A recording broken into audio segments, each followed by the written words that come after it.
The bell is ringing for the Back to School Bash at Capital Ford in Santa Fe.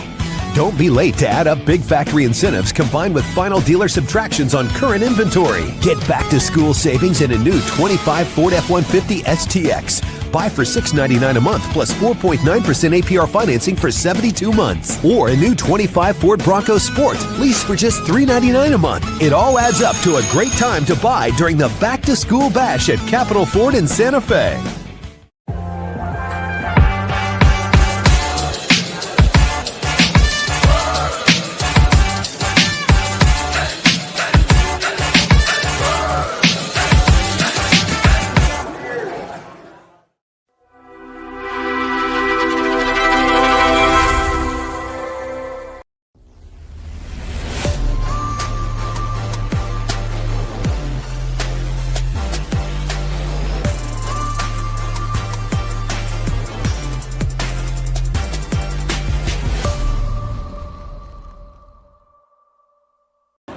Ladies and gentlemen, from La Casa de los Lobos, the pit, here at the University of New Mexico,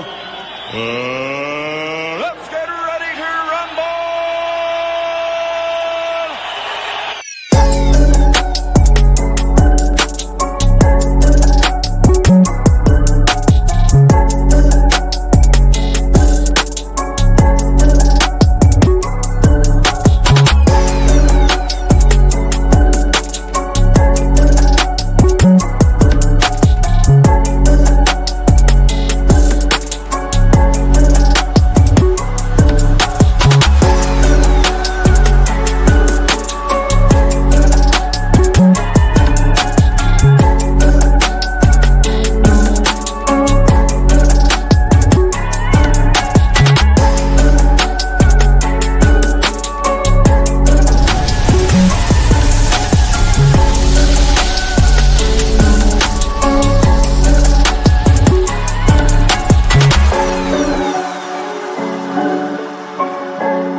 And I'm still on mute. Gonna hit you with the triple hey there.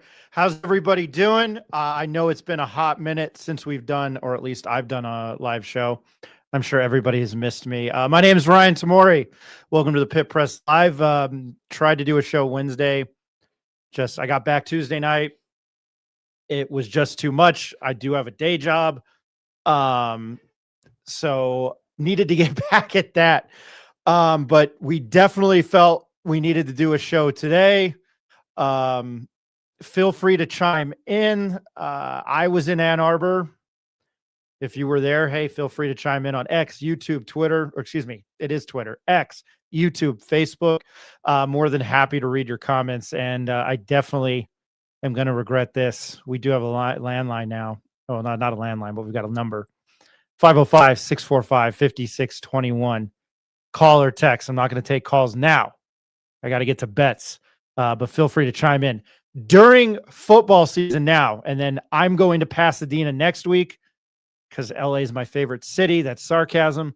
We'll definitely do a show Monday, Wednesday. I think maybe Friday afternoon prior to the game, we'll bring you a show, but we're going to get consistent with this at 4 p.m.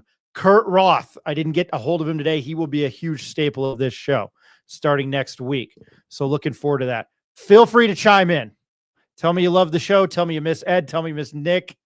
Who else? Jeffrey Gordon.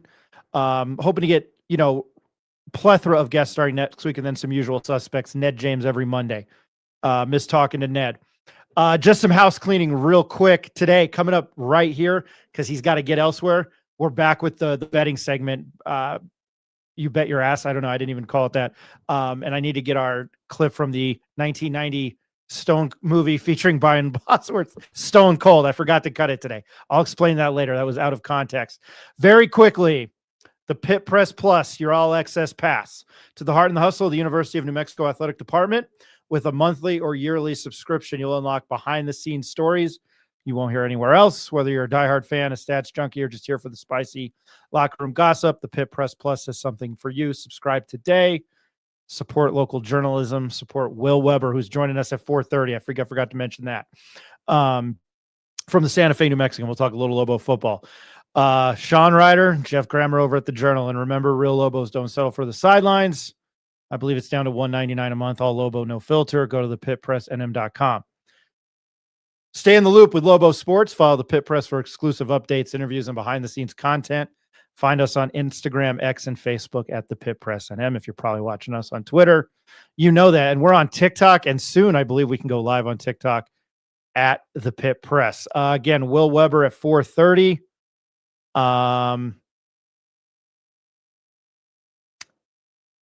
Talk some Lobo football. I'll probably recap a little bit of last week. I don't know if there's a line out for tomorrow night's game, given that Idaho State is an FCS team. Usually it's like last minute or day of. I'd have to ask Jacob that, but we will go to him now with our betting segment, or as I like to call it, You Bet Your Ass.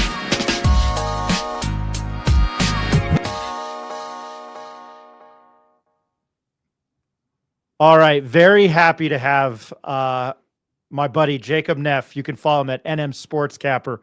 Back on the show. We're going to start here today because he has somewhere to be.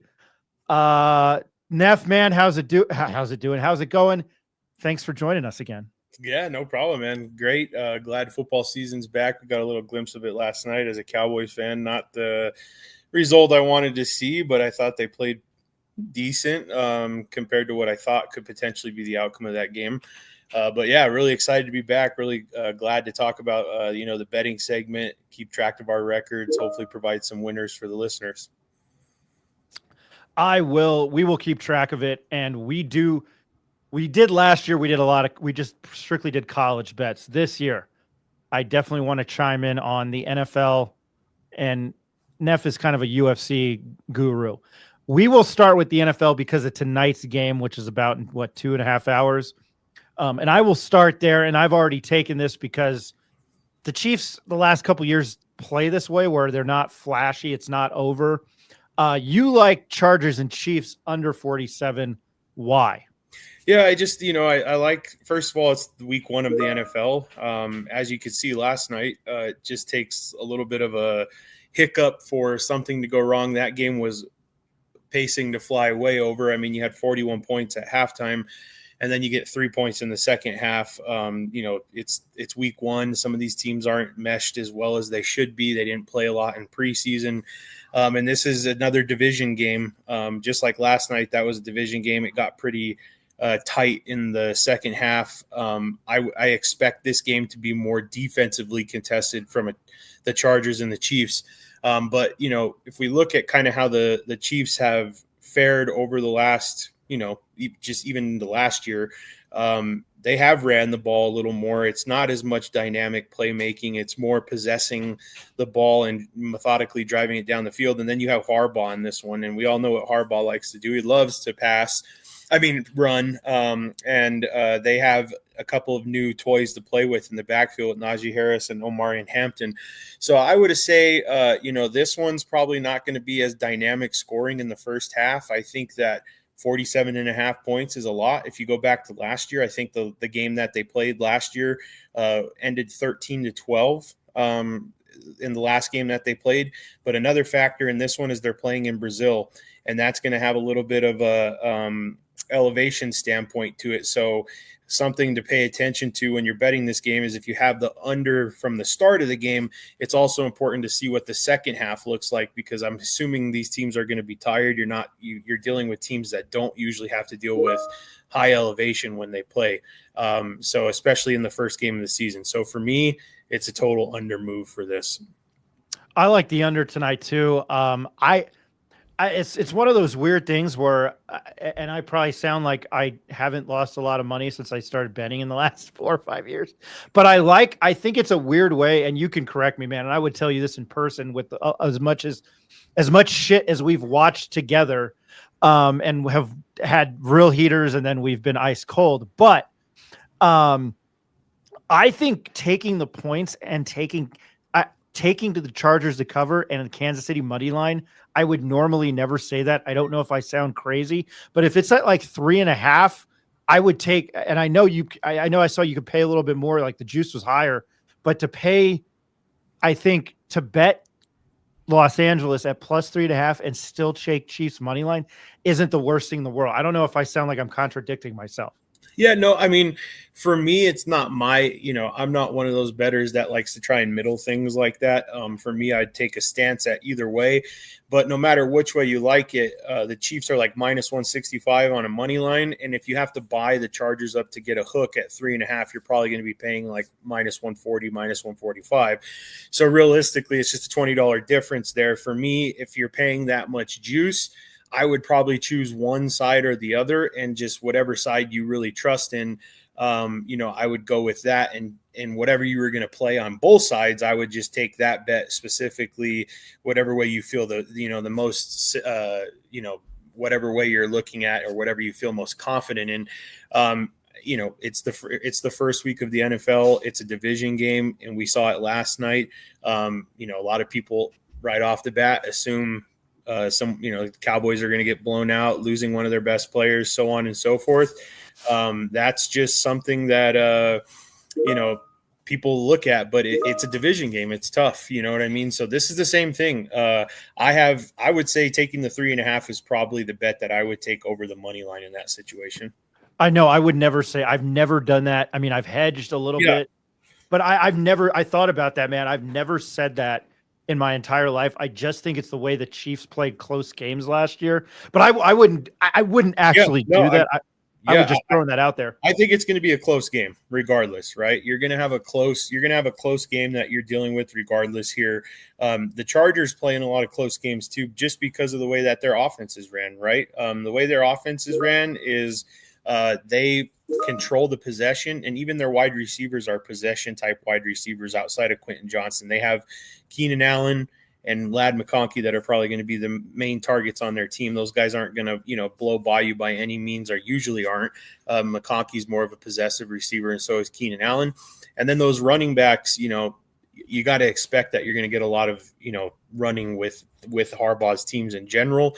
But now that he's got two people to go with, I would say you're going to get a lot of that too. So I could see long drives and long possessions in this game, which to me just screams under as the best bet for that game for me. No, I agree with that. I think the Chargers are going to try to play keep away. And the Eagles, for everything last night, I thought the Eagles did a really good job of that in the fourth quarter. Look, everybody sees what I have in the background. They're like, I might not root for either of those teams, but I love me some Dallas Philly. We'll move away from that again. We both like Chargers Chiefs. I've already taken it under 47. I probably will sprinkle something on not Chiefs money, not Chiefs spread, but I'll bet on Chiefs money line. I do like that. Even though I used to like them, I don't know. They're kind of grinding my gears lately, and it's getting weird for me. I don't know why. And I have no reason to hate them. I do like Mahomes. I think considering everything he has to deal with, I think he's probably a super cool, kind of chill guy. The Raiders of Las Vegas with new, Mountain West Conference, former Boise State running backs, Mountain West Conference ties there. The Raiders travel to Foxborough. I've always been a Mike Vrabel guy. I felt like he could have gotten the Titans to the Super Bowl in 2021. 2022, they were a 1 seed, twice. They go to New England. Mike Vrabel's first game there as head coach. You like Patriots half a point in the first half. Is that, I guess that's what it's down to. Yeah. Why? Yeah, that's it. And, this is something I always pay attention to when I'm betting too, is teams traveling from the West Coast all the way to the East Coast in an early time zone, right? Not necessarily a game that starts at 2:05, but a game that starts at 11 o'clock in the morning East Coast time is a game that's starting at 8 o'clock Pacific time. A lot of these teams are not ready to go. You're talking about a team, both these teams have changes, but the Raiders have a full change in my perspective. You've got Geno Smith at quarterback. Yes, he's reuniting with Pete Carroll. Probably helps with the familiarity of things, but it's still a new team, new people to throw to. Amari Cooper just retired yesterday after he was supposed to be playing. Would I say that they're going to be a passing team? No, but they have Bowers and Jacoby Myers that will, take in passes there. But outside of that, I don't see much threat from the Las Vegas Raiders from a wide receiver standpoint. Yes, they have Ashton Genty, but what's it going to look like in the first half, in the first full game in the NFL for him, right? And so just to me, there's a lot of question marks in that game. I know that the Patriots have Mike Vrabel, but, this is going to be Drake May's second season. They have Ramondre Stevenson and Travion Henderson now. I would say that Travion Henderson was probably one of the biggest not really surprises, but I would say highlighted players in preseason. He looked to be like he's going to be a stud. I think that a lot of people thought he was one of the best running backs coming out of this draft anyways, but Mike Vrabel likes to run the ball. He's got two great running backs back there that can share some of the heat there. And really all you have to do is win the first half, right? And that's the difference from taking the full game. I like the Patriots to be up at halftime, and then, who cares after that with this bet. But for me, I just like a little bit more of the familiarity with the Pats and their identity and them being at home. That's the key factor of this bet, than having to travel clear across the country for a week one game to deal with Mike Vrabel and his kind of, hard mouth kind of football. Yeah, no, I can see that. I do like that. Bengals and Browns under 48. I took Joe Burrow to be, I think, lead the league in passing touchdowns. I know what he did it last year, so I don't know if it's hard to do back-to-back. I mean, obviously, it's got to be hard to do back-to-back years. I'm interested. This scares me. I still think close to 50 is a lot. But why do you like under 48? Yeah, well, notoriously, the Bengals have had a hard time in Cleveland, regardless how bad those teams have been. And to be honest with you, I really don't see from a Cleveland Browns side of the spectrum a very good offense there. I mean, let's just be honest. They're going to probably start Joe Flacco. He's 42 years old. He's getting really old. The ability for him to escape the pocket's not going to be great. Hendrickson is going to play in that game now.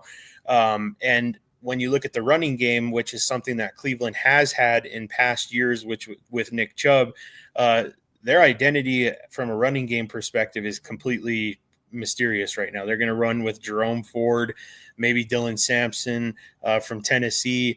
And to me, I think the Bengals just the big key to me in this game was the Bengals have a problem when they go to Cleveland for some reason. And I don't know what it is. They're definitely the more talented team. They definitely have more weapons on offense. My banking on this is, here we go again. It's the first week of the NFL. Things may not be totally in sync, but realistically, how in sync or how well is that Browns team going to play on offense compared to defense? We know that the Browns are a decent defensive team, and the Bengals just have to be okay in this game because there's not very many threats besides Jerry Jeudy and Njoku on the Browns offense. So if they can limit the points from a Browns side, even if the Bengals score 30 points in this game, it should still hit under, because in my perspective, I don't think that the Browns should be going over 17 points in this game. So if I got like a 27-17 type of opener, it's under in this case, and it's a division game again, teams that they're familiar with. So I just feel like that total may be just a little bit too high. I was thinking more around the 45 range. So if you're going to give me a little bit of that, equity and an extra field goal, I'm going to take that. Well, last year, and I'm going to use my single F word here, the Patriots fucked everyone up because they won 16-10 in Cincinnati. I probably can't see the Browns scoring a lot in that game. You like the Lions 2.5. Why? Just another, recent type of thing. And if you're going to give me, a division game, I'm going to take the points. I think that this could be a game where, it's close. But if I'm not mistaken, I think Jared Goff has won 4 of the last 5 games against Green Bay in Green Bay. So if you're going to give me 2.5 points on the opening week of the season, with what I think is a better Lions team coming. Last year, the Lions were great to start the season. They were, clicking on all cylinders, and then their defense just got decimated, right? This is going to be a better defensive team this year. They're going to get, all their star players back that were missing. I think it's going to be a totally different outlook, but they beat them last year in Green Bay too, regardless, with all those injuries and everything that occurred. So for me, give me, Detroit getting 2.5. I would like to have the 3. I'm not going to pay the extra juice because I could see the Lions winning this game outright. So I'll gladly take the 2.5 and just, division game, taking the points. I think it could potentially, people are going to probably look at this game and go, oh, super high scoring. This is another game where I could see it being a grind out type of game. And if you're going to give me that, where it's, 2 teams that really like to establish running the ball, there's a 2-headed monster there in Detroit within Gibbs and Montgomery. I'll take them with a fresh team out the gate, getting 2.5 against Green Bay. Yeah, I like that bet. And then I like that bet. And then we'll get Micah Parsons' first game with the Packers. Seahawks +3. They host the Niners. I do like that. Why? Same thing. It's funny that this was like the thing for the NFL this week, or for this year's first week, is they put all these division games up in the first week. And here we go again with a division opponent getting a points. But this time, this team's at home. I'm not as big on the 49ers this year as everybody else is. I think that they are still a good team, but there's a lot of questions to me. Is Ricky Pearsall seriously a number 1 receiver? Is Jawan Jennings going to be able to repeat that season that he had in the previous years? Is Christian McCaffrey good to go? He's already questionable for this week. I don't know if you've seen, they just released this thing. He's questionable. So is he healthy? Is Purdy going to have the same success that he's been able to have in the past couple of years without some of these key guys, Ayuk, Deebo Samuel? I know they still have Kittle. That's probably going to be one of their main things. But these are generally tough games for San Francisco regardless. I actually really like the Seattle Seahawks. I think people are down on them when they shouldn't be. This is a pretty good team on paper and without. Sam Darnold, I know, had a great season against Minnesota. A lot of people are expecting him to maybe fall off the table a little bit this year. But Sam Darnold is a very quality quarterback when he has talent around him. When we look at the teams that he had prior to having any success, like the Jets and the Panthers, there really wasn't anybody there for him to, he had to shoulder that entire load. In Seattle, he's got 2 good running backs. Zach Charbonnet had a great season last year when Kenneth Walker went down. Kenneth Walker is supposed to be healthy again this year. And then you go look at their wide receivers. I think Jackson Smith and Jigba is probably one of the breakout stars for this year. I know that last year he had a really solid season, but you're going to have him and Cooper Kupp healthy to start the season in this game. I just think that this game is a very close game, and they're at home and they're playing a division opponent getting 3 points. I think you have to take that in this game. Very quickly, Broncos 5.5 first half. I didn't see the full line. Yeah, full 8.5. 8.5. Yeah, so you're not getting the value in this bet. You would like to see it more at 4.5, but for me, rookie quarterback, new coach, Cam Ward is a very good quarterback, but it's the first game of his NFL career against the best defense in the league, and this defense is very scary on paper and on the field. I think that this could be one of those classic games. I don't really like to lay a lot of points in the first week of the season, but this is one to me where you could see them overwhelm Cam Ward early and really take off, potentially be up 21-3, 21-7 at half. I just think 5.5 is too short. Appreciate that. Yeah, I'm looking at that, and I like that. Lastly, on NFL, and I'll get to Will here in a minute or two. I've seen it as high as 7, and I'm not trying to be a homer. I just think a first week divisional game, I'm going with the Giants. I will take them to cover. And I'm praying that they might be the best defense in that division right now. Very quickly, Jacob, before we get to our college picks, your UFC bets. Yeah, I'll just go over these real quick. Andres Gustafsson, minus 140, a heavy pressure fighter. I think a fight that's going to stay standing. I really dislike the cardio of his opponent, and Gustafsson's been able to stay on the cardio. Minus 140, I think that's a fair price. Fernandez is going up against a newcomer into the UFC, a King of the Cage Warriors, fighter.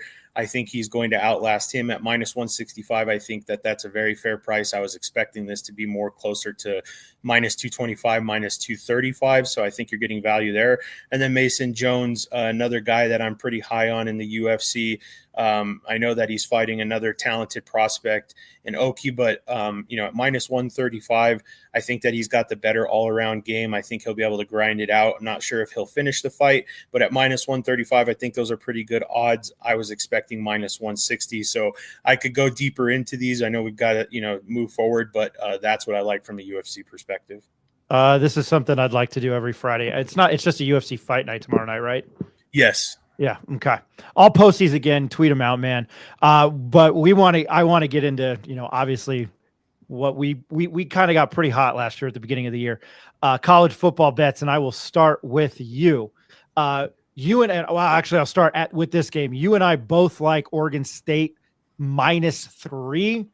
I was not impressed with what I saw out of Fresno State week 0 in Kansas. I think Oregon State's probably, the better team in this aspect. And again, it's on the road. And then Matt Entz coming from North Dakota State, South Dakota State. I mean, he's a great coach. We had the pleasure of meeting him in Vegas for Mountain West Conference Media Days. But just from what I've seen, I think there's some growing pains at Fresno. Don't really like that at 3. That's really low to me. Why do you like that too? Yeah, same thing. In a team that's going to run the ball, and if you watched the first week against Kansas, they were able to run the ball with lots of success. Now, obviously, they're going to be on their 3rd week, so they can make adjustments. The one thing that I dislike about this, I think that this game would be a lot higher in a spread if Oregon State's line wasn't so banged up. But I just think that Oregon State at home should be a little bit more than a 3-point favorite against Fresno State. They're still going through some growing pains. Oregon State should cover this 3-point spread at home. One of my favorite teams last year were both Army and Navy. Navy this year, UAB Blazers minus 21. I'm not going to pretend I saw everything last week because I was in Ann Arbor. But Blake Horvath, man, was a stud last year. It's 3 touchdowns. Why do you like it? Okay, so this is more of a fade of the other team, but also Navy is a very good football team. UAB played Alabama State at home last week and won 52-42.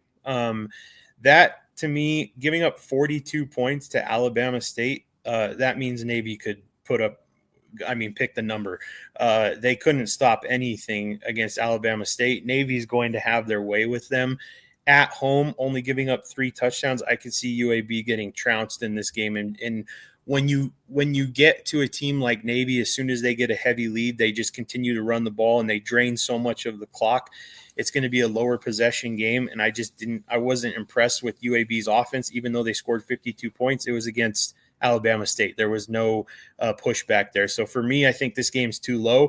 I was honestly expecting Navy to be a 4-touchdown favorite. And usually lines aren't missed by that much. So Navy, to me, only giving 3 touchdowns to UAB, way big of a step up in competition here. I think Navy blows the water off of UAB here. Yeah, I might. I like, I'll probably take that because Navy and Army last year for a good chunk of September and October were covering machines. Rivalry game with Houston and Rice. Rice plus 13.5. I'm going to gather. I don't know if that really matters, but the game's on Rice's campus, 13.5. Why do you like that? So Rice changed to a triple option this year. I'm not sure if a lot of people know that. And in the first game, they went over to Louisiana Lafayette and beat them 14-12 in a game that they were underdogs in. And Louisiana Lafayette is one of the favorites to win that conference. So knocking them off in the first game, but I just kind of like the grittiness. I like that it's going to be, a low possession game if Rice is having that success running the ball. And then, to be honest with you, Houston played last week Stephen F. Austin and won 27-0 at home. I wasn't very impressed with that. Yes, Stephen F. Austin scored 0. You kind of would expect that with how bad their offense looked. They were very limited in what they could do. But there was some success in running the ball against Houston. So I saw that, and I saw Rice with the rivalry game getting 13.5 at home. I think that might just be a little too much. I could see this potentially being a one-score game.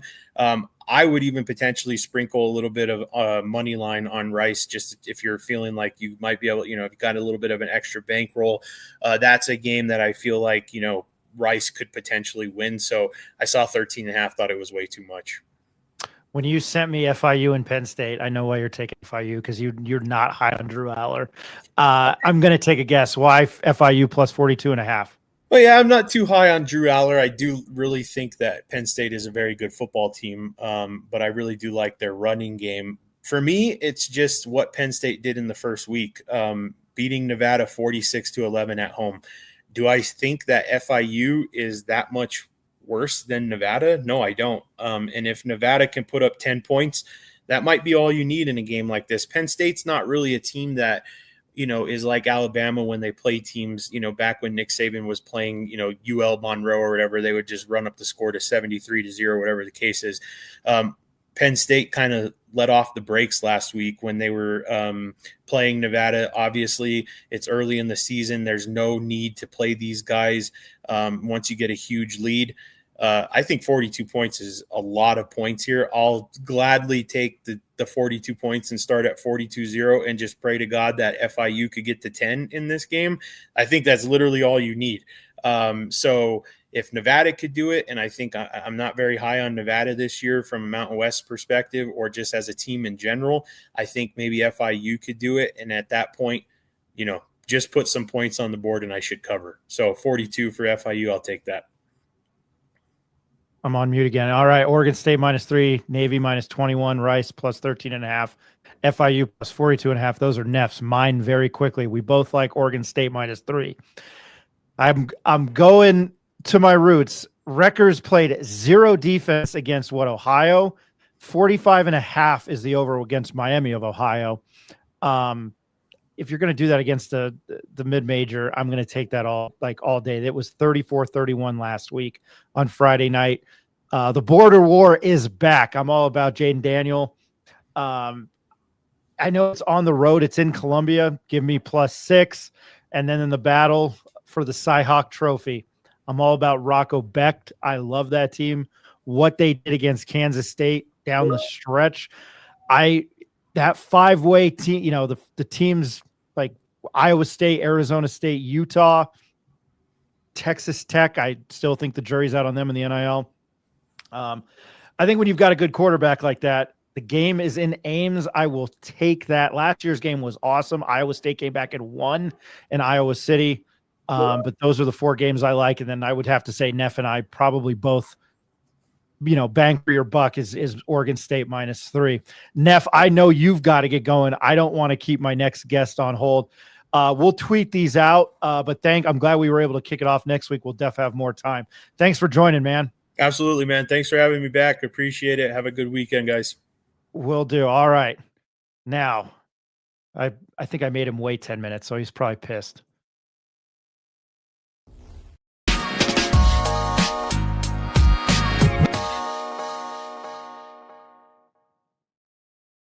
And everything's slow. I don't know why. He's definitely one of the funniest guys I've met. Well, I've always known him, and then I've realized I absolutely love his sense of humor. It's kind of like mine, and it's dry like Peter Venkman. Bill Murray is Peter Venkman in Ghostbusters. You can find his writing with Mr. James Barone in the Santa Fe, New Mexican. Mr. Will Weber. Will, thanks for being patient. How are you today? Did I hear that you picked the Giants and the points? I'm going to have to disagree with that. I know you are. That's why I did it. Yeah, I take offense to that. That's not a good way to start the podcast.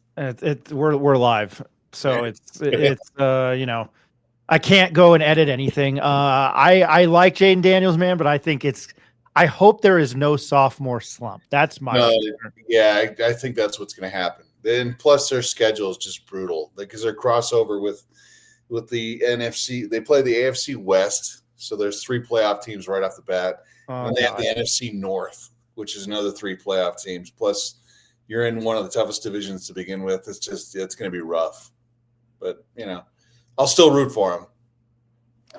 It's been a rough couple of years for New York Giants fans. The Daniel Jones era has sadly come to an end. I'm disappointed. Sadly. Yeah, because he's got that prime education from Duke. I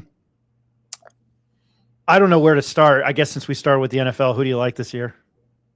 Well, I was hoping to say the Redskins, but I don't think that's going to happen. Everyone's picking the Lions and the Ravens. So, look, man, if the Redskins can hang 45 points on the Lions, I'm not sure you're actually ready for that. Plus, if you lose your defensive coordinator, I really think the NFC is wide open this year.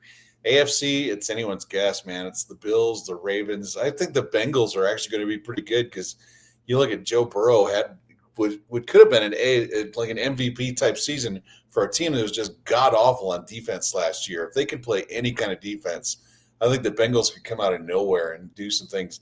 Everyone's talking about the Chargers, but the Chargers playing the AFC West. Can they get by Kansas City? Denver's in there. Denver's pretty good, so we'll see.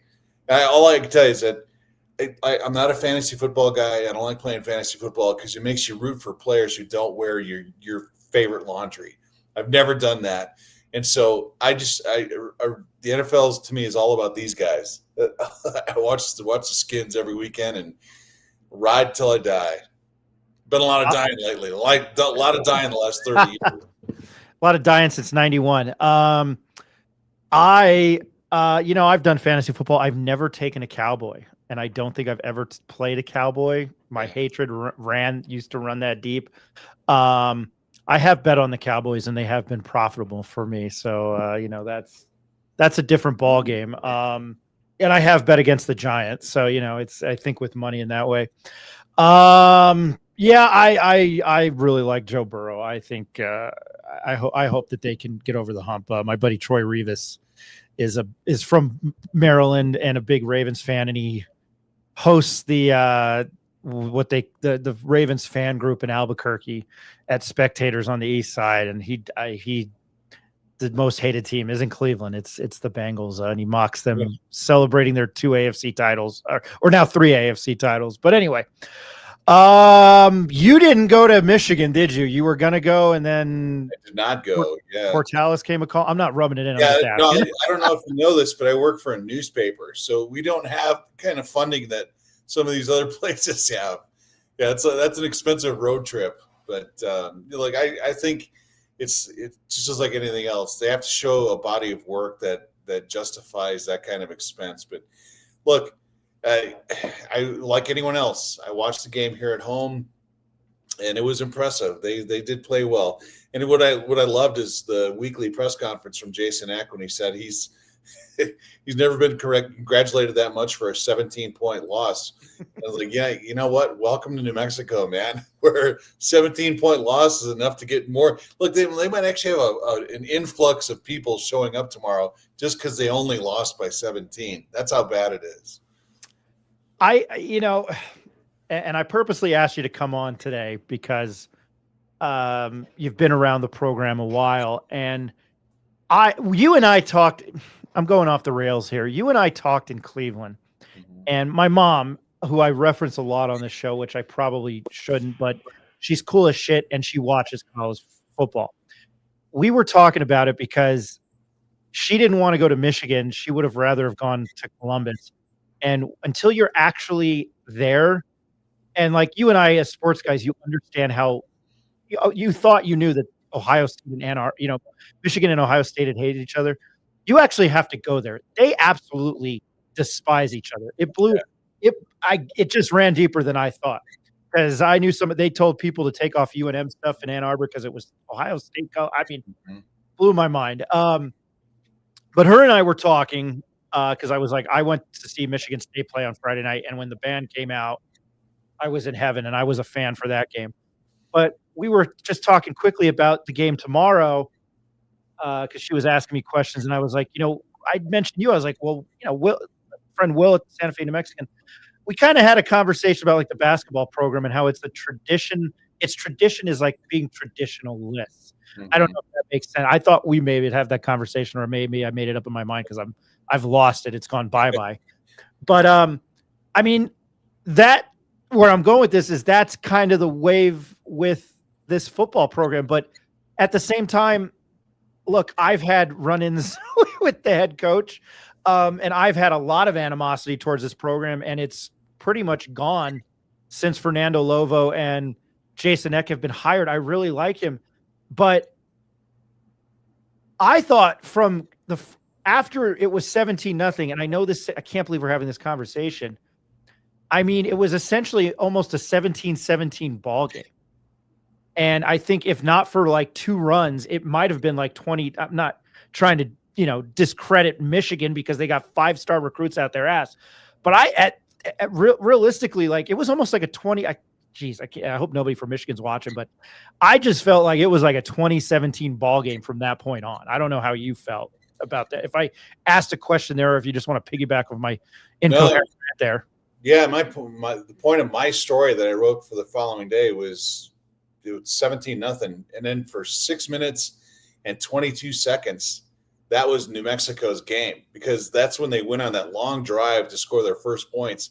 17-7. Then you get the turnover on the kickoff, and then they kick a field goal. Look, for 6 minutes and 22 seconds, New Mexico won the hearts and minds of anyone watching that game, and that included the NBC broadcast team that was there, that was watching it. They talked about the heart and the grit and the toughness of this team, and then the don't say quit type stuff. And then, of course, Michigan turns around and goes on that 2-minute drive to score again right before the half. But look, there were several times in that game where UNM could have just rolled over and said goodbye. We'll take our $1.8 million and go home. But they hung in there. And Jack Lane, the quarterback, good night. That kid took a beating, just got abused the entire game. And he stood in there until the end. He drove that team down to the 3-yard line at the final buzzer with a chance to score again, which would have it just people in Michigan were probably losing their minds that they're about to give up another touchdown to this team south of the Mexican border. That's probably what they're thinking. Like, who the hell are these guys? But no, it was fun. And that's the thing is I think the bar is set so low at UNM that you can have a game like that where you can get physically dominated.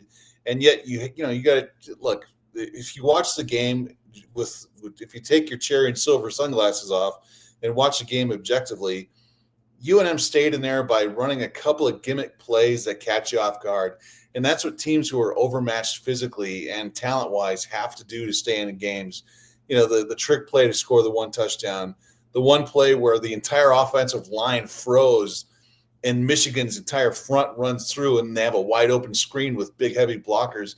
Those are the kind of gimmick plays that you have to do to stay in games like that. I thought even the interception that Lane threw 35 yards downfield on 4th down was probably one of the smartest plays of the game because you can punt right there or you can turn it over. You can throw it. You can go for it. And midfield, where everyone's probably thinking, what are these guys doing? But you throw a bomb downfield and the Michigan guy, look, the smart thing for him to do is to knock the ball down. But the knee-jerk reaction is, if I have a pick, I'm going for it. Well, he goes to the pick, falls down. You're like, well, thanks for that 35-yard pickup. That was nice. It worked out well. So, look, in UNM they only had 1 penalty the entire game, and you have to remember that this is a team that led the country in penalties 2 years in a row, and they had 1 flag for 5 yards. So there's a lot. If you're a Lobo fan, there's a lot. You feel like, you know what, this team isn't as terrible as I thought they were. So let's see what they have coming up. I think the most impressive thing, I asked Frankie M what they were 2 years ago, and they were second to last in penalties. And last year under Bronco Mendenhall somehow it was 11 per game and they led the nation. I thought to be in that environment was pretty impressive. Yeah. Yeah, absolutely. You'd think they would, just by you're playing in front of 110,000 fans, that you'd have one guy would jump off at some point, but they never did.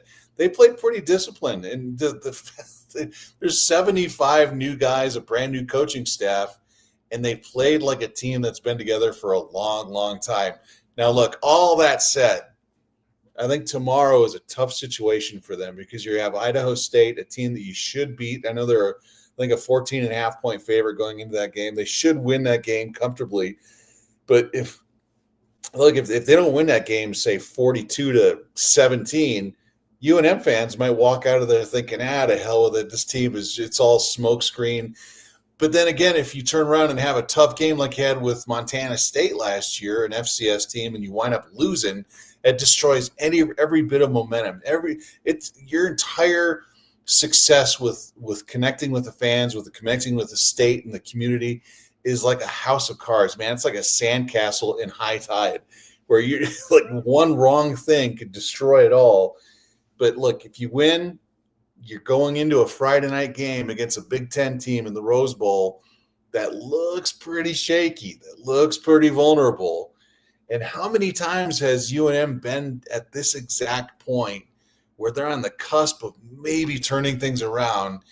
And every single time before this, they've run straight into a brick wall. A couple years ago with Danny Gonzalez, you're thinking, man, if they could just play well against Boise State here, then Boise State kicks their butt and then it just destroys it all. So, yeah, we'll see. We've been here. I've seen this movie before, and I know how it ends. And maybe it's different this time. Who knows? I made the comment to my business partner Eric Malton, the co-founder, and I said it would be the damnedest thing if they lost tomorrow. I don't think they can. I don't think Idaho State can come in here and win. I think everybody, the nation, was impressed with them 2 weeks ago, week 0, because they look like the 98 Vikings or the 07 Patriots. Like, it was just like, holy hell. I was talking about that too. I think I have heard this. I haven't looked into it. I don't go full reporter mode because I do have a day job, which isn't an excuse. I've heard that there haven't been many tickets sold tomorrow. And I think that's kind of a detriment. I don't understand why. Not to talk shit, but I definitely understand why people didn't go out last year. I mean, I think, and I've said it a million times on here, everything that they're doing tomorrow with they putting out that red carpet. I mean, I was just at Spartan Stadium in Michigan Stadium, and the band is the stadium is empty, and the Michigan State band is playing out of the tunnel and walking through East Lansing, playing the fight song continuously. Like, that's the tradition thing I was talking about earlier. But I mean, I think it's going to take. I mean, I guess I'll ask you, well, what happens if they rip off 3 in a row and they're 3-1 heading into San Jose State? Well, if they rip off 3 in a row and they go into that game 3, look, that means you beat UCLA on the road, which I know what I just said. I know what I just said. Yeah. Then look, if you're going into that San Jose State game 3-1, then maybe things have changed. Maybe it's different, but man, the body of work up to this point doesn't really tell you much. But look, commend UNM for trying. It's because imagine, I wrote the story earlier in the week, but try putting yourself in Fern Lobo's shoes, where you come in and you're full of ideas, you're full of all that energy, you're the new guy, and you got brought in from a big power school. In one of those first meetings, you sit down with all the people who've been at UNM forever, and you're like, all right, guys, what's the idea? How can we get fans into the football stadium? And everyone just kind of looks at each other like, well, I don't know, cheap hot dogs, I guess. Everyone comes up with the same idea. It's like you bring in a new coach and you hope that sells tickets. Well, his approach is, you know what? That doesn't work. you got to do something different. You have to, everything from stadium ingress, which is, no left turns, and talking to the Balloon Fiesta people about how to get people in and out quickly. Don't let them just park anywhere in the parking lot. You make sure they actually shoehorn there in it, because otherwise people drive around the parking lot looking for places to park, and it just adds all this congestion. How about at the entry points, you have metal detectors, make it more efficient. So anytime you have a crowd more than 15,000 people, the crowd isn't backed all the way up into the parking lot until the second quarter, which makes you look just god awful, because the stadium's empty and half the crowd is stuck at the opening gate because they can't get through security. We live in New Mexico where it gets hot. I know tomorrow it's supposed to be high 70s and rain potentially, but you walk in there, you're not allowed to take a water bottle. And so you got to turn around and buy like an $8 water bottle every single time you get thirsty. Well, now they're saying bring in a water bottle. And if you run out, here's drink stations for you. We have drink stations set up. You just come in, fill it up for free, which is just unheard of. Little things like that. And maybe the concession stand is better. And concession stands will be open. Remember last couple of years, the concession stand on the home side of the stadium would shut down at halftime. Those things would just be boarded up like you're riding out a hurricane in Tampa Bay or something. And so they moved the student section away from the north end zone back behind the visitors bench, which is a good idea. They're making kids get in for free. Everything from the merchandising, even the dumb stuff, like how this week on social media, it's kind of blown up a little bit about the state logo in the middle of the field, about, it looks stupid with the big green square. And UNM's just saying, well, no, it's actually the state of New Mexico imprint on the turf field.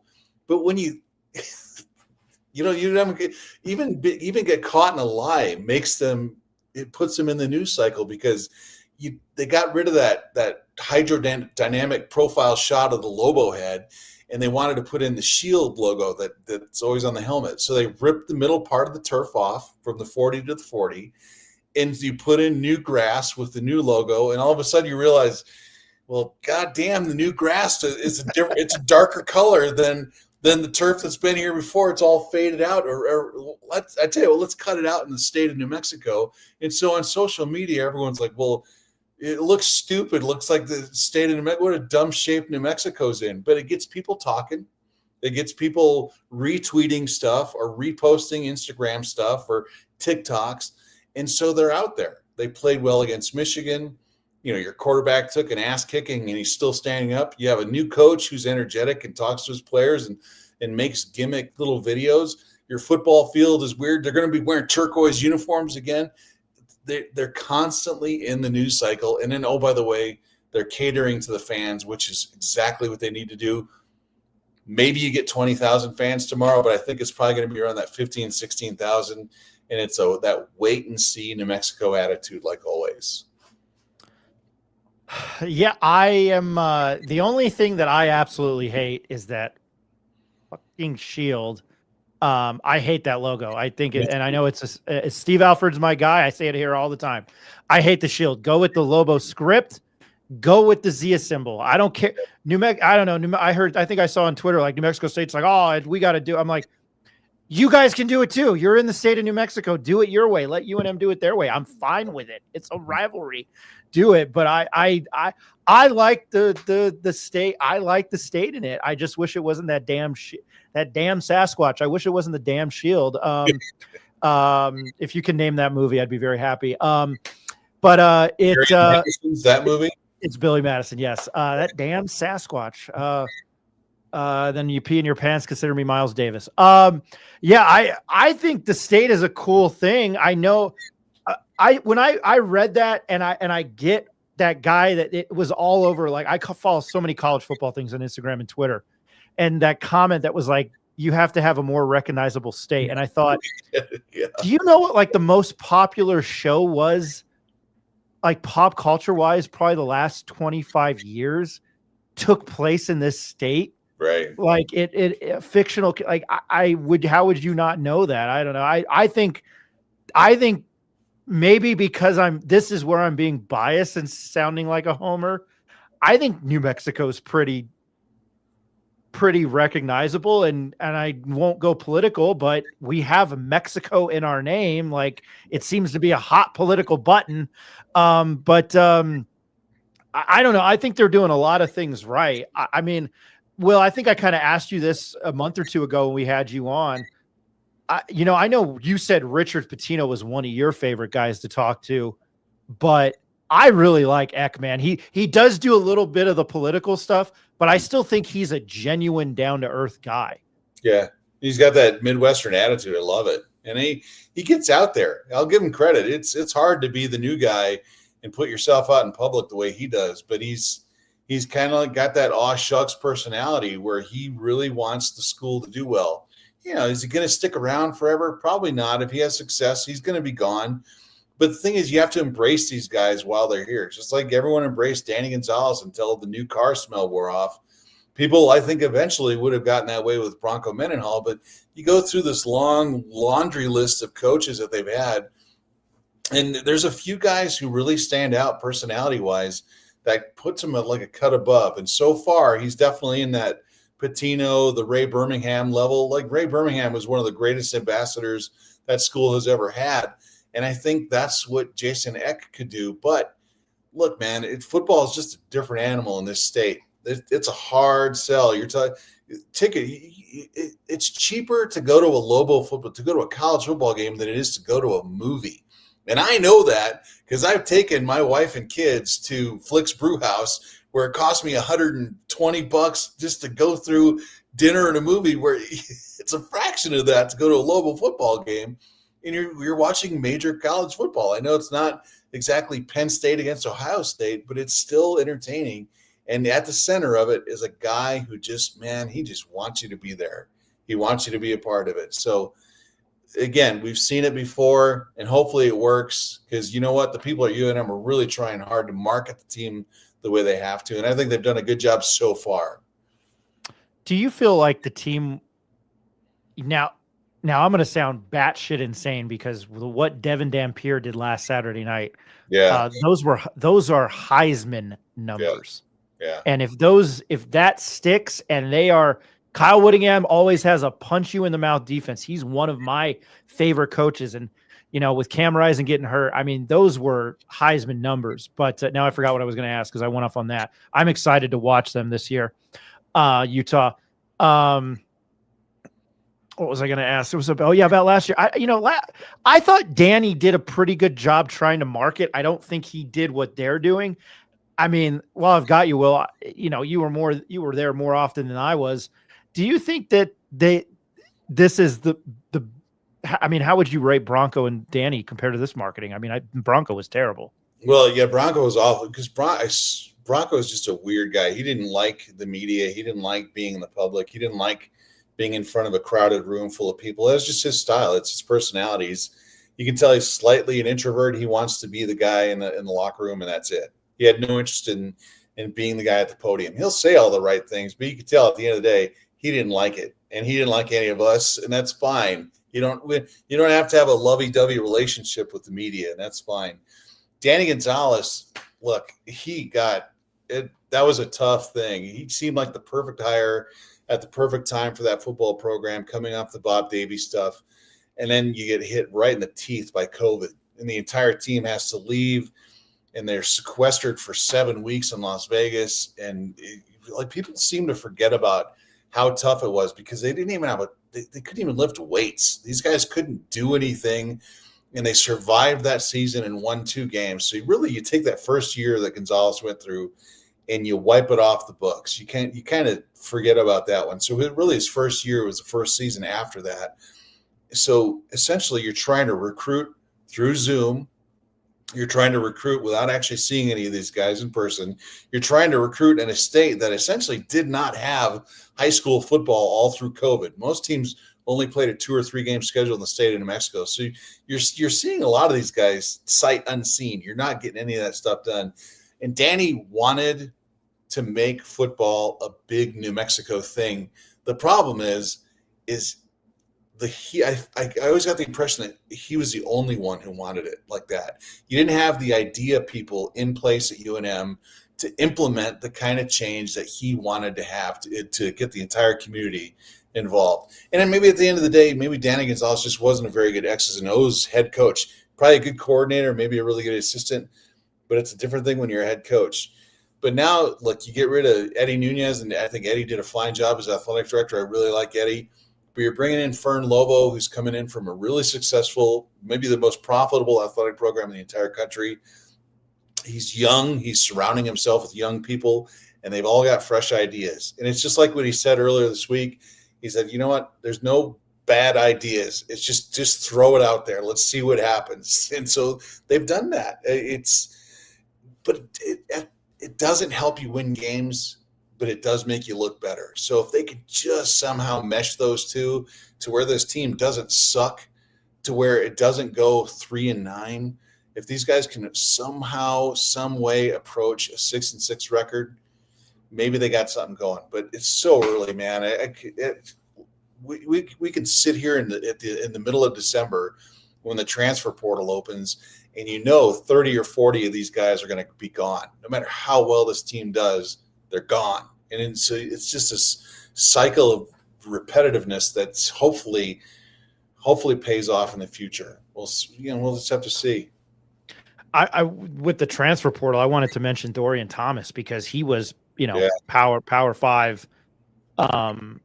He's power five material, and you clearly saw it Saturday night. I'm still trying to write something on him, but I shit bricks on airplanes, so I can't work. You should see. I was on a puddle jumper back. I was on United Express from Denver here Tuesday night. After being on a big plane, and it was like a 40-minute flight that I've done a million times, and I was just like, I'm freaking out listening to something calming. But anyway, I was going to try to write something on Dorian Thomas. I still have time tonight. That's not here nor there. My point is, somebody like him, and you and I, you mentioned it earlier, you and I have seen the same shit over and over again, where it's, I remember our friend Isaac Avalusea, Jamar Latchinson was a lineman and told him, Oregon, back in 2010, Oregon doesn't have us, or we don't have Oregon, Oregon has us, and then they got killed. I was standing there listening to Dorian Thomas, and it's not like I can't go out there and play football. I can't do what you do. And I talked to him, and I'm not knocking the kid. I talked to him and the tight ends head coach that I was going to write something on them during practice. And then, 10 catches for 71 yards and 2 touchdowns in that setting against that defense. Mm-hmm. I think there's many levels, many things I could ask, but that kind of performance, what did you take away from that? I loved his personality, man. He was in the He's great. He's great. Yeah. Most guys kind of give you that measured response when you ask him questions, but this guy, he talks to you like you're sitting next to him at a bar, which I loved. He kind of a very no nonsense, like, hey man, we're not surprised at all we did this. We belong here, which is cool. Look, you're the little kid on the block. You just walked into a group full of tough guys. You punched one of them in the leg and you didn't flinch, which is cool. I like I asked him too about the hardest hit he took in that game, which is when he got pushed out of the back of the end zone and landed on that camera.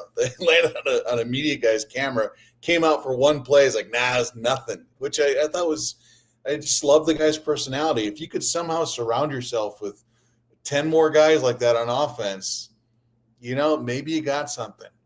Maybe you have something. But yeah, you're right. Him, Scott Trey Humphreys, you could handpick any of those guys off the line. But I think my favorite player so far is Jack Lane. Poor kid, I thought he was going to be in a coma on the way back from Michigan, but he hung in there. He did a good job. I'm going to make a homer comment here because go back and watch the 2011 NFC Championship game. Eli got murdered. And I always think of Matt Stafford too. He gets murdered and they get back up. And I'm sitting at Michigan and that's what I was thinking of. Yeah. Even though I'm a Brady guy, I just didn't think of Brady bitching and moaning because he went to Michigan. But I don't want to keep you much longer, Will, but another question. This team, what I wanted to mention was something that Eck also said was Keegan Johnson. He had the hamstring issue. They didn't go into details about it. His numbers weren't off the charts, but he drew 2 flags. Mhm. And the plays that he had, according to Eck, and I'm not an X's and O's guy, but what I saw was pretty intelligent. Like, he played a very sound, smart football game. And I can't remember the last time the Lobos had a wide receiver like that. You probably got to go back like 20 years, but you had, a player like Dorian Thomas and him making impactful plays in this setting. I don't know if you have anything to comment on that, but the way Eck described it, I was like, well, yeah, if he drew 2 flags and he had a couple big catches here and had the defense focused on him, that's a big deal. Yeah, well, he touched on it. Coach Eck talked about it a little bit afterwards, but he said some of the penalties and the infractions that kind of falls on coaching. It was weird because he was taking the praise himself a little bit, but it's right. He's right.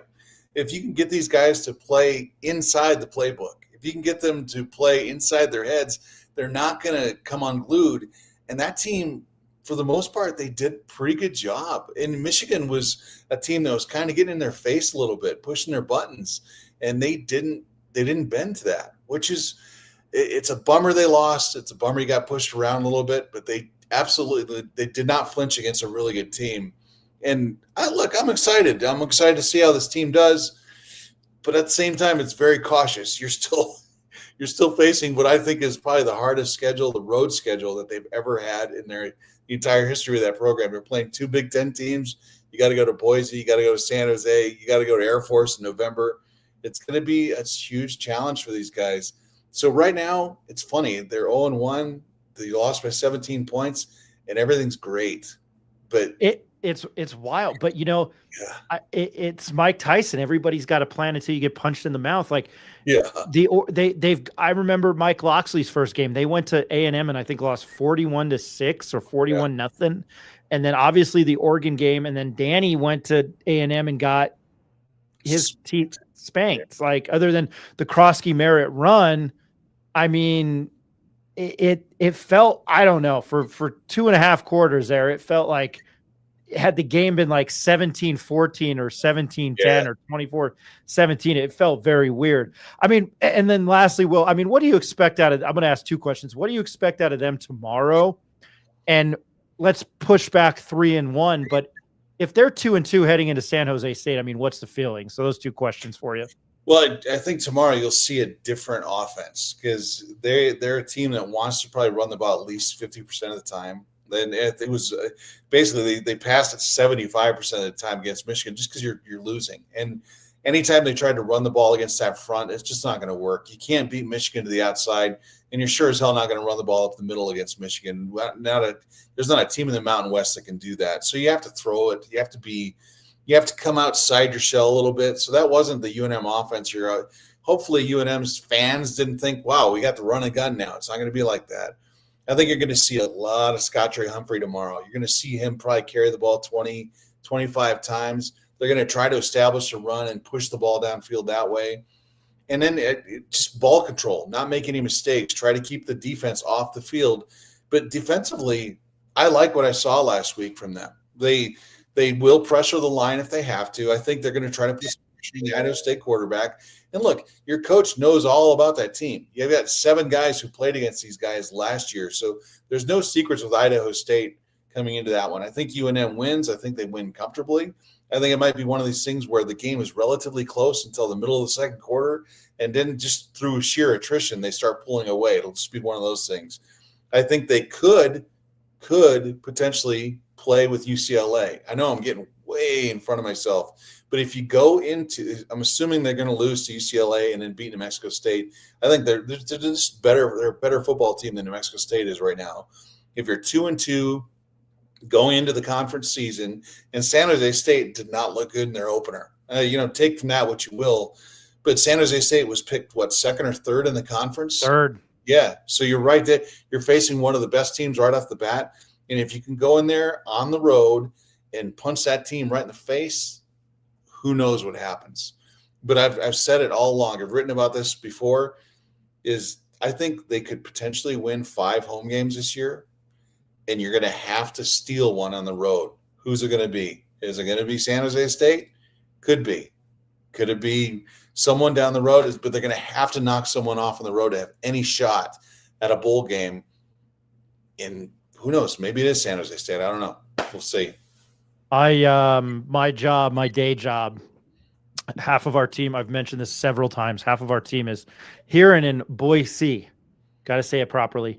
And that, when I saw that schedule and it was San Jose on a Friday night and then at Boise the following Saturday, and then what I've seen out of this conference, which is, one big pile of shit thus far. I think UNLV, I can't believe, I'm a UNLV defender and I love Dan Mullen, but I think the insanity is I think that UNM probably played the best out of all of the teams thus far. Yeah, I mean, Wyoming going on the road and shutting a team out. Granted, it's Akron. They only beat them 10-0. What a god awful game that must have been to watch. But yeah, UNM played well, but it doesn't mean anything right now. And maybe the Mountain West is just down this year. But I as a UNM graduate and having lived here forever and having covered that team forever, there's a part of me that just wants them to beat every team that's leaving for the Pac-12. And say goodbye to them that way. It's a conference that is literally split in half right now.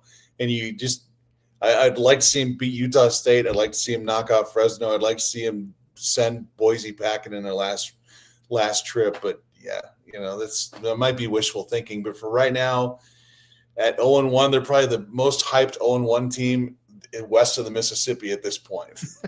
or in program history, both. Yeah, for sure. Will, any final thoughts? I'm not trying to put you on the spot. No, well, tonight I go to look. It's one of the oldest high school football rivalries in the state, Santa Fe High and St. Mike's. So there's that one, which is it's the fifth oldest rivalry in New Mexico. I think tonight's their 93rd meeting, which is kind of a big deal. Usually they have this early in the season. It's right after Fiestas in Santa Fe, which is kind of a cool thing. And if you've never been to Santa Fe, you've never been to Ivanhead Stadium, it's on the campus of Santa Fe High School. It's actually one of the best high school football facilities in the entire state. I've been to the Wool Bowl. I've been all over the place. I've been to the Bulldog Bowl in Artesia, but this one is first class. It's steep. It's enclosed in a giant arroyo so that you're shielded from the elements, and you're right on top of the field. There's no track around it. You're right there. So you get two schools that basically, I don't know if they hate each other, but they don't like each other, only a mile apart on the same road.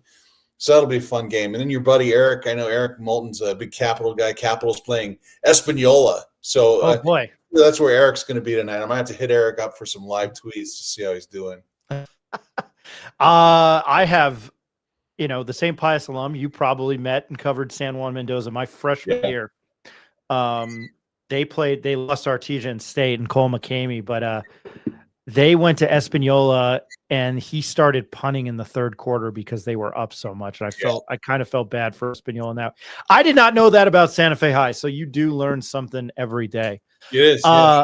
Will Weber of the Santa Fe New Mexican, Will, I always appreciate your time and your insight. I know Ed's a big Ed and Eric love when you're on. So I always love shooting the shit with you. So Will, thanks for joining us today. Yeah, man. Anytime. Just call me anytime. I will appreciate it. I will see you tomorrow. Enjoy high school football tonight. Okay. All right. That was Will Weber of the Santa Fe New Mexican. Quick commercial break. I'm going to go to comments. And if you want to text or call the show, I don't know how well that is. I also have some thoughts I'll talk about Ann Arbor. I didn't get to do a show. I took a mini vacation, saw the Mets, saw Juan Soto hit a grand slam 200 feet away. I'll talk about that, come back. And then I definitely want to get out because I got to get somewhere to watch this football game tonight. My name's Ryan Tamori. This is the Pit Press Live.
The bell is ringing for the Back to School Bash at Capitol Ford in Santa Fe.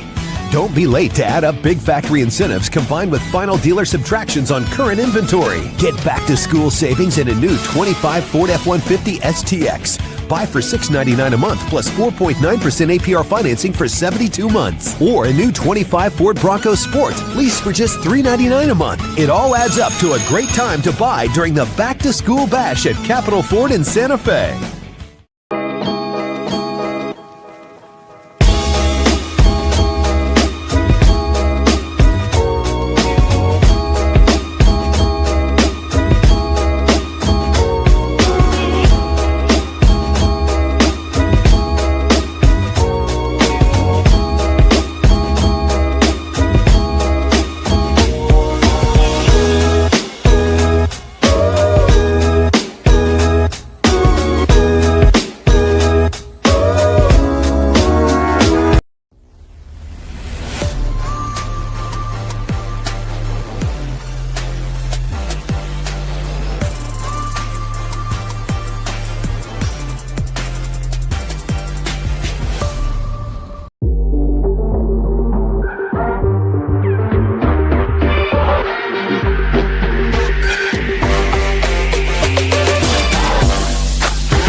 Let me try that again. Hey! And then got to get amped for football. A little bit of Van Halen. Sorry, I took my watch off there. Thanks to Will Weber. Thanks to Jacob Neff. Try to get out our under. You got an hour. Under in nothing gets me more amped up than Van Halen, and I'm showing it, aren't I? Greg Archuleta writes for us. One of my mentors, big Van Halen fan. This is a cover. I love this cover. Right here. I don't know how to play any instrument. Thanks to Will Weber, the Santa Fe, New Mexican, Jacob Neff. Under tonight, under Chiefs and Chargers in Sao Paulo, Brazil. Definitely like the Chiefs money line. Before anybody says anything, I bet with what I like. I don't play favorites. I've bet against the Giants. And why wouldn't have I the last couple of years? I've bet against the Mets. I want to go to the comments. 505 Lupin. I may be quick to drink the Kool-Aid, but I'm ready for UNM to unveil Coach X statue already. Yeah, Will Weber, John Romero, Will Weber. I'm your number one fan. That'd be amazing if they built. I mean, I'm sure if he did something, they might build him a statue or any coach. Will Weber, I'm your number one fan on the In the Den Weekly podcast that you and James Brown gift us with. Bravo, bravo, bravo. You are a funny man with a neat sense of humor. Will is funny. I love Will.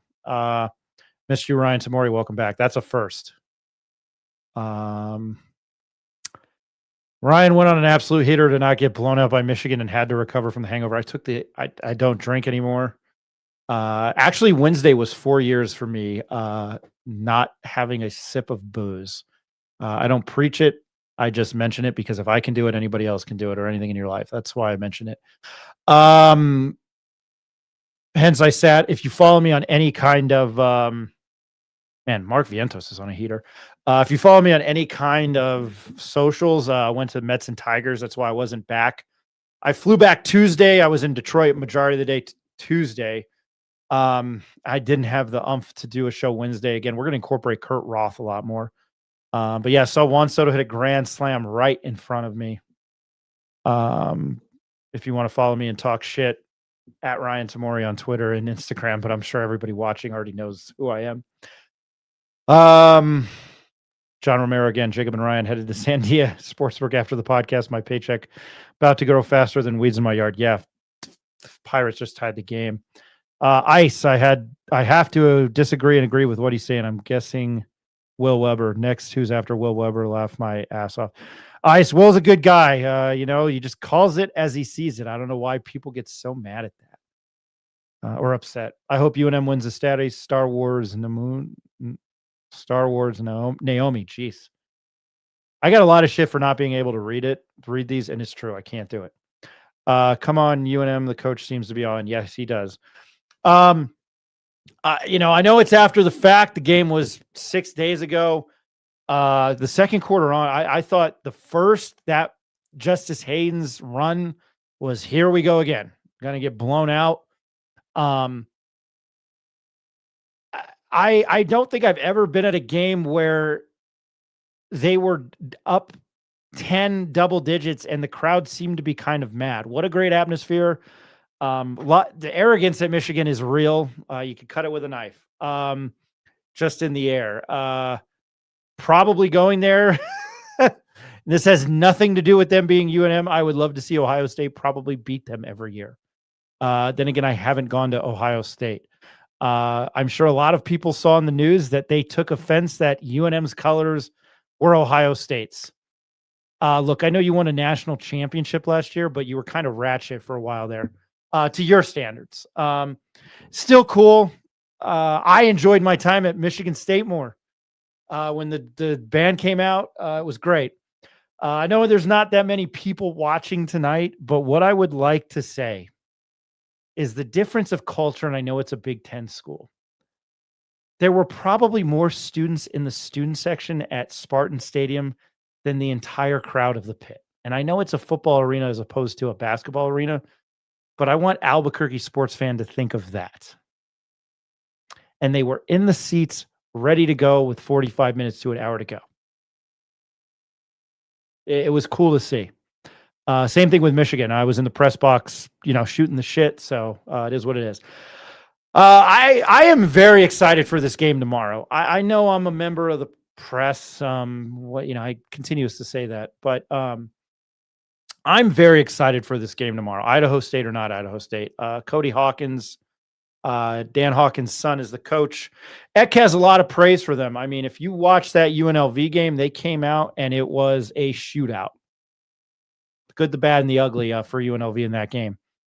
UNLV's defense did not look good. I did not watch much college football this weekend. It is my jam. I missed a lot of games. I did catch Texas, Ohio State. Took the under in that game. We are so quick to jump on everybody instantaneously. Like Texas has 11 more games to play. I know I get a sense of humor. It's a joke. But it's, I don't know. It's just wild to me.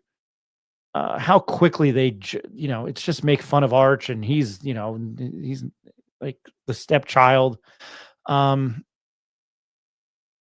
I think they're going to be just fine. That is a hard game to play week 1. And Ohio State had a new quarterback and it was 7-0. Like, calm the hell down. I'm kind of on the Penn State bandwagon. People might still feel differently or things that happen there. Next week's schedule, Monday, Wednesday, same time, same Lobo time, same Lobo place, same bat time, same bat place. We're going to move the show to Monday, Wednesday, Friday, just because we're in season. I'm not going to do Thursday to compete with NFL football, and I'm not going to do Tuesday nights to compete with the show on, the coach's show. So this is the new format. I'm still hoping we can get a pretty big audience. I've mentioned 3 times now, Kurt Roth, NIL, the artist formerly known as 505 Sports Venture Foundation. He's going to be joining us much more. I need to give him a call. I'm hoping that he can join us the same time every week. Just with it Labor Day and me taking kind of a vacation and then the quick turnaround, then they play on Friday next week. I'm in Pasadena next week with the football team. So going to try to definitely be consistent and do a show Monday, Wednesday, Friday. We will go early next Friday if we have to, again, just to abide by that. I think the game kicks off 7 Pacific, so obviously 8 here. But I don't really want to deal with LA traffic, so I'll probably try to do that as early as we can. Not going to do it today, but again, feel free to text or call the show. I'm sure there are people out there who have plenty of things to say to me. I've always, I've talked to my mom about doing this, the show, and my mom's a cool old lady, and she's always mentioned, take the high road. My dad's been passed. I'm an only child. My mom is an only child. I still have her. She's still in good health in her early 70s, so she's very important to me. I'm not necessarily a mama's boy. But the reason I'm mentioning this is because, she's always mentioned taking the high road. Now I'm going to play a joke out of context, and it's from The Naked Gun. And my joke with this, if it doesn't land, it doesn't land. I'm not a comedian. There was a certain show that got canceled this week on 610, mainly because it fucking sucked. And this is what I have to say about that show. Of course.